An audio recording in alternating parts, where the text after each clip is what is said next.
Assalamu alaikum everyone. This is me, Fatima Business Wali. I am a student of Rihan AI Teachers Training Institute Batch 22.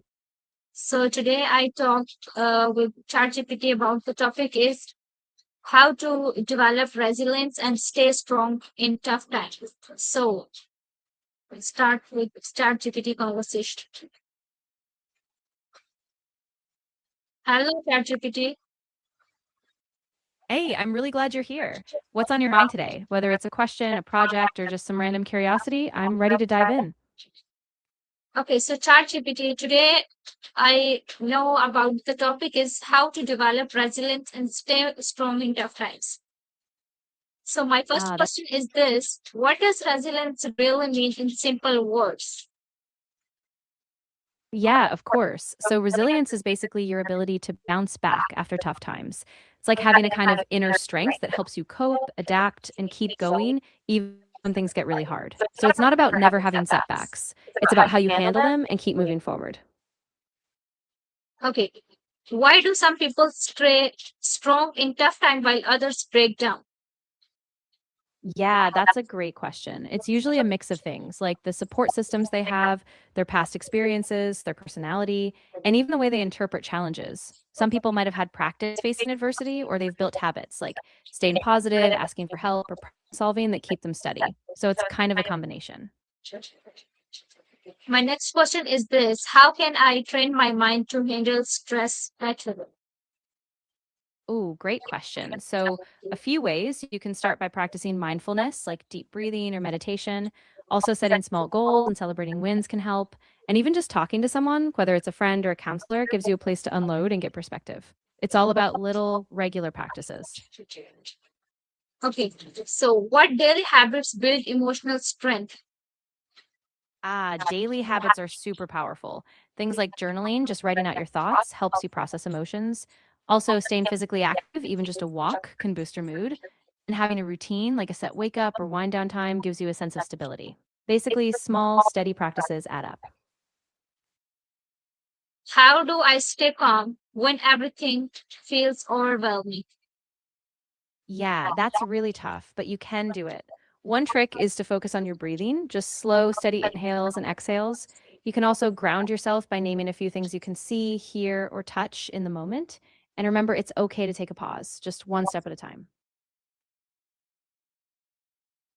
Okay, so can resilience be learned or is it natural? Absolutely, it can. Resilience doesn't mean you never feel stress or sadness. It's more like a muscle you build so you can come back from those low points. So you don't have to be happy all the time. It's just about steady, knowing you can get through the rough patches. What are the signs of a mentally strong person? Yeah, so mentally strong people often have a few key traits. They're really good at managing their emotions, even when things get tough. They take responsibility for their actions, they stay optimistic about the future, and they're not afraid to ask for help or set boundaries.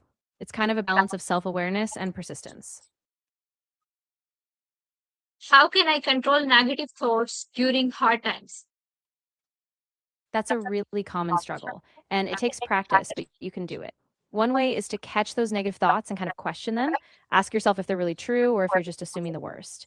You can also reframe them with more balanced, realistic thoughts. And of course, give yourself a break. No one's perfect at this right away. What should I do when I feel like giving up? I'm really glad you're reaching out and talking about this. First, please know you don't have to handle it alone. Try talking to someone you trust, like a friend or family member, or reach out to a counselor or support service. And in the moment, try grounding yourself, like focusing on something you can see or touch to bring yourself back. You're not alone and you matter so much. How does self talk affect resilience?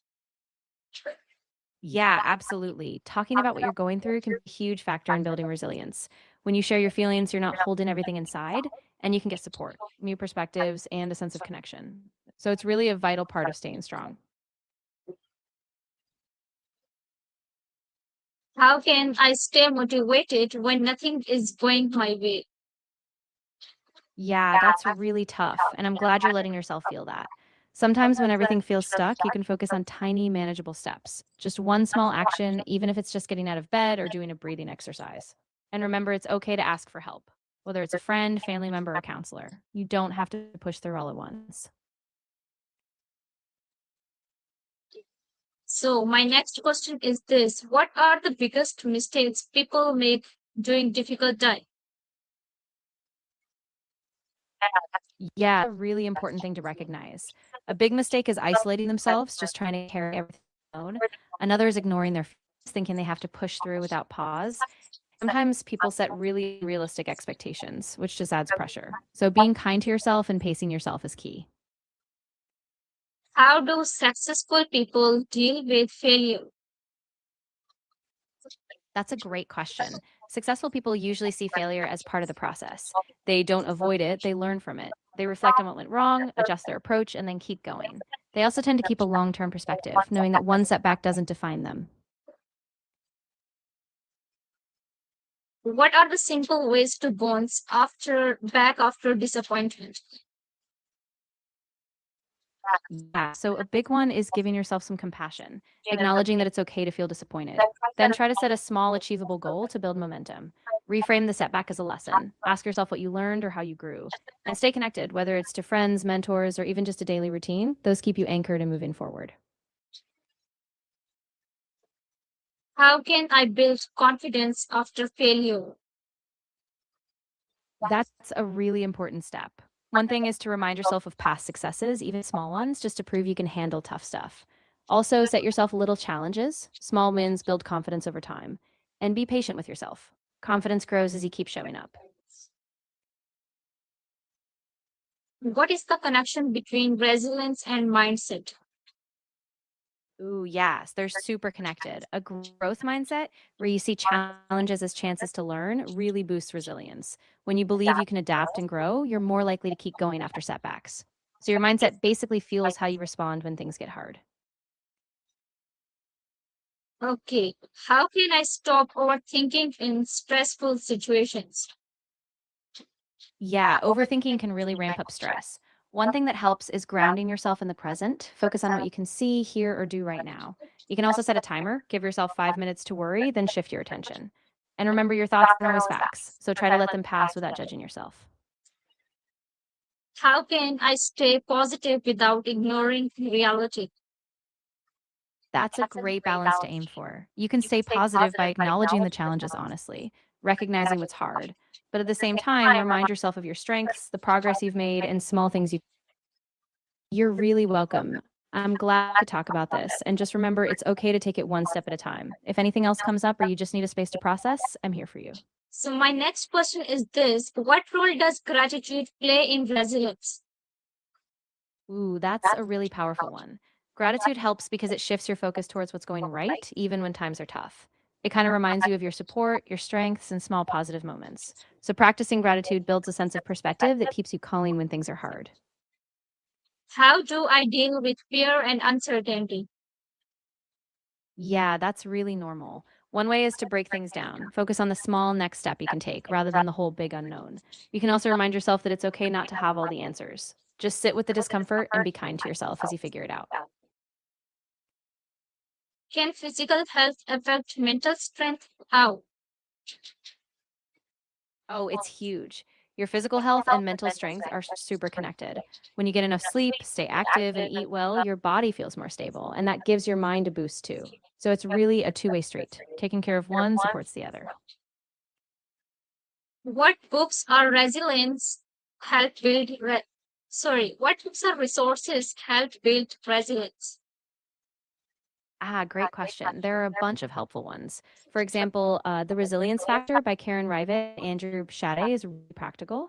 Also, Option B by Sheryl Sandberg and Adam Grant dives into bouncing back after loss. And of course, things like journaling guides or even TED Talks can be super useful. So how can I turn pain into personal growth? That's a really profound shift, and it takes time. One thing that helps is letting yourself feel the pain, but then looking for meaning, like asking yourself what lessons you're learning or what strengths are emerging. Also, sometimes giving back, helping others with similar struggles, can turn your pain into purpose. So my last question is this. What is a simple daily routine to become mentally stronger? Yeah, a simple daily routine could look like this. Start with a short morning practice, maybe journaling or a few minutes of deep breathing, then set one small goal for the day. Throughout the day, take brief pauses, just check in with yourself. And at night, reflect on what went well, no matter how small.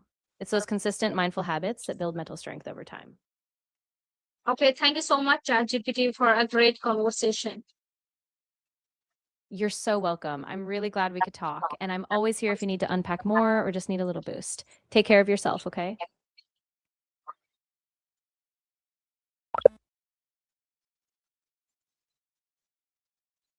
So this is all about conversation. Thank you so much, everyone, for listening to me. Allah Hafiz.